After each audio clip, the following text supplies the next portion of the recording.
किसान भाइयों का बड़ा भारी नुकसान यहाँ पर हुआ है। फसल पूरी तरह से जल करके राख हो गई है।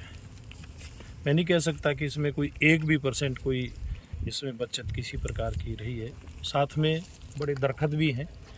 ये तो अच्छी बात है, परमात्मा की कृपा से मकान जो हैं वो आग की भेंट में चढ़ने से बच गए हैं। पशु भी यहाँ खूब बड़ी संख्या में हैं, तो नुकसान की तो कोई कमी नहीं है। बहुत भारी नुकसान है। साथ में फसल का भी नुकसान है। साथ में जो गेहूँ कटी हुई थी उसका जो भूस बचा हुआ था या तूड़ी जिससे बननी थी, वो भूसा भी पूरी तरह से जल करके राख हो गया है। बड़ा नुकसान है।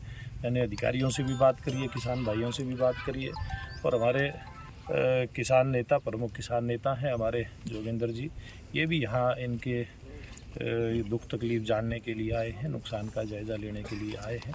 मैंने एसडीएम से, अन्य अधिकारियों से बात करी है कि किस प्रकार से भरपाई इसकी हो सकती है, क्योंकि अब इतना नुकसान, क्योंकि ज़्यादातर ये भी जानकारी है कि किसान ठेके पे लेकर के भी करते हैं, यानी कि बहुत भारी नुकसान है। सरकार से बात करके कैश की भरपाई उसका उनको प्रबंध करने का प्रयास है। लेकिन नहीं मिलता, मैं अपनी तरफ से भी मैं चिट्ठी लिख करके सेंट्रल गवर्नमेंट को, स्टेट गवर्नमेंट को आग्रह करूंगा, और जो भी इसमें प्रयास होगा कोशिश करेंगे भी ज़्यादा से ज़्यादा भरपाई इसकी हो, और इस प्रकार के नियम भी बने जिसके तहत भविष्य में इस प्रकार की कोई घटना होती है, कम से कम किसान की भरपाई उसमें हो। क्योंकि जी करतों में बहुत सारी फसलों का जो बीमा होता है, उस बीमे में ओलावृष्टि हो जाती है, किसी और कारण से हो जाती है, बल्कि प्रयास करके हम जैसे किसान संगठनों ने प्रयास किया था, जो नरमा कपास की फसल है वो सुंडी से ख़त्म हो जाती है, उसका मुआवजा उसमें नहीं आता था, उसका क्लेम नहीं आता था बीमा कंपनी से,